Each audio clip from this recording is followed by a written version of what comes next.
뉴스 정면 승부 2부 시작합니다. 국내 소아청소년의 비만율이 대폭 증가한 가운데 어린 자녀의 비만은 전적으로 부모의 책임이다. 이런 결과가 나왔네요. 이 대한비만학회는 가족과 함께 저녁 식사를 하지 않는 아동의 22.4%가 비만인 반면 가족과 함께 저녁을 먹는 아동의 비만율은 5.1%로 조사됐다는 결과를 내놨습니다.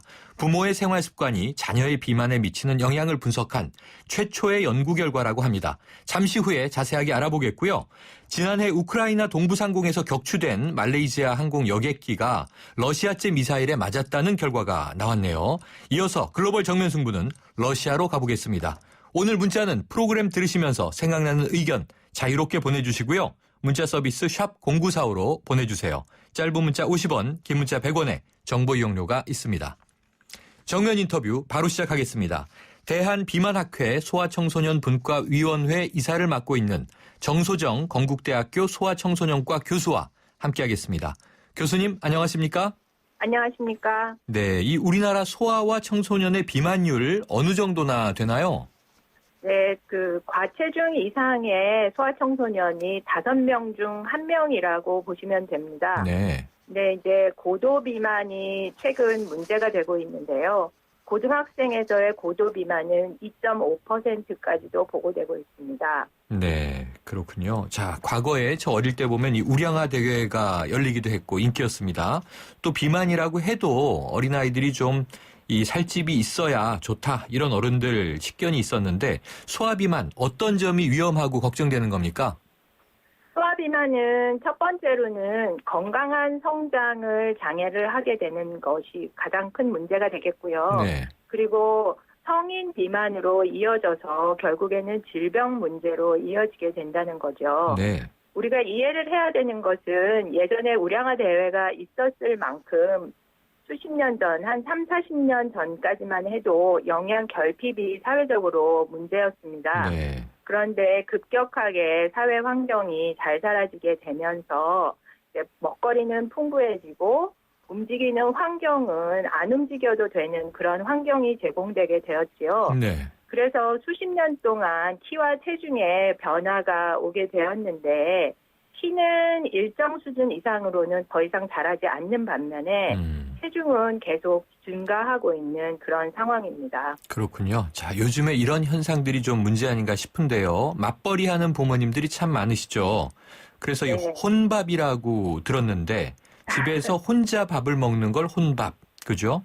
또 이 네. 식당을 한 달씩 끊어서 이 먹는 아이들도 있고 이럴 경우에는 이 어떤 문제가 생길 수 있습니까? 혼자 밥을 먹게 된다라는 것은 서로 삶을 나누지 못한다는 것이고 어린 아이일수록 돌봄이 필요한데 그게 제대로 되지 않는다라는 거거든요. 네. 그래서 단지 밥을 혼자 먹는다는 거에 그치지 않고요. 음식이 이제 안전한가, 그리고 그 음식을 준비하기까지 균형적으로 잘 되었느냐, 그리고 네. 영양적으로 잘 됐느냐 이렇게 보는 측면이 있고요.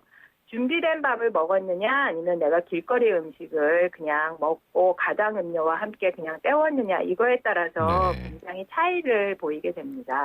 네. 이 또 우리 지금 입시 때문에 고생하는 중고등학생들이요.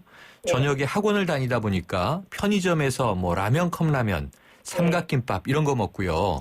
노량진 학원가에서는 또 컵밥이라는 게 생겼어요. 네네. 이런 거 아무래도 안 좋은 식습관이겠죠?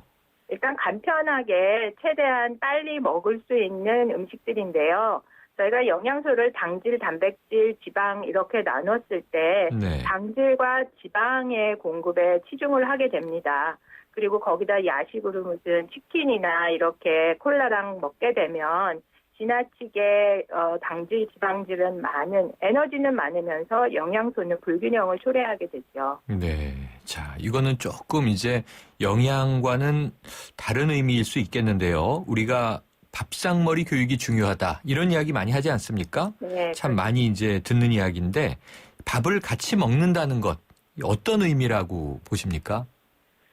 식사를 함께 함께 한다는 것은 함께 삶의 문화를 공유한다는 그런 뜻이 되는데요. 단순히 에너지를 공급하는 수단 그 이상의 의미라고 보시면 되겠습니다. 네. 그래서 특히 부모님, 어른들과 함께 한다는 것은 생활 방식과 그 태도를 배우는 중요한 기회가 되는 거고요. 네. 그래서 우리의 삶의 문화를 다음 세대로 전달하는 그런 기회가 됩니다. 네. 그래서 물고기를 주고 하는 문제가 아니라 물고기를 이렇게 잡는 법도 가르쳐야 되고 그다음에 고르는 법 그리고 보관하는 법 이런 게 모두가 전달이 될 수 있다라고 생각하시면 될 것 같습니다. 네, 그렇군요. 어쨌든 이 가족과 함께 밥을 먹는 아이들보다 혼자 먹는 아이들이 5배나 더 지금 비만에 걸릴 확률이 높다.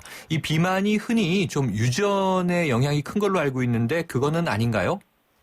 유전 환경 모두 작용을 하는데요. 일반적으로 그 유전의 범위에 함께 생활해서 닮은, 뭐 엄마를 닮았다, 아빠를 닮았다 이런 닮음을 유전에 포함하는 네. 경우가 있는데요. 이것은 따지고 보면 학습된 생활 습관이기 때문에 이건 환경적인 요소로 분리를 할 수가 있습니다. 그래서 이러한 것은 재교육을 통해서 교정이 가능하다고 보고 있습니다. 네, 그렇군요. 자, 그렇다면 이 자녀의 소아 비만을 예방하려면 부모님들 이게 어떻게 해주는 것이 좋겠습니까? 첫 번째, 어렸을 때부터 신경 쓰시는 게 가장 중요한데 네. 모유 수유는 최소한 6개월을 해주시는 게 필요하겠고요. 네. 그리고 이유식부터 잘 지도를 해야 되는데 단순히 젖을 뗀다는 그 이상의 의미이기 때문에 네. 밥으로만 뭐 먹는다 이런 의미가 아니고요. 다양한 음식을 경험하고 다양한 조리법을 경험할 수 있는 그런 시기입니다. 네. 그리고 또 지금 하고 있는 국가건강검진 중에 영유아 건강검진을 잘 챙겨서 받으시면 좋겠고요. 네. 학교 검진도 활용하실 수가 있습니다. 그리고 무엇보다도 부모나 조부모께 고혈압이나 당뇨 같은 그런 질병이 있다면 네. 과체중 이상의 아동이라면 10살 이상이라면 혈액검사를 받아보는 것도 필요하겠습니다. 네. 또 부모님들이 함께 운동해주면 더없이 좋겠죠. 아유, 관심 네. 있는 시간을 함께하면 아주 좋죠. 네. 오늘 말씀 감사합니다. 예, 감사합니다. 지금까지 정소정 건국대학교 소아청소년과 교수였습니다.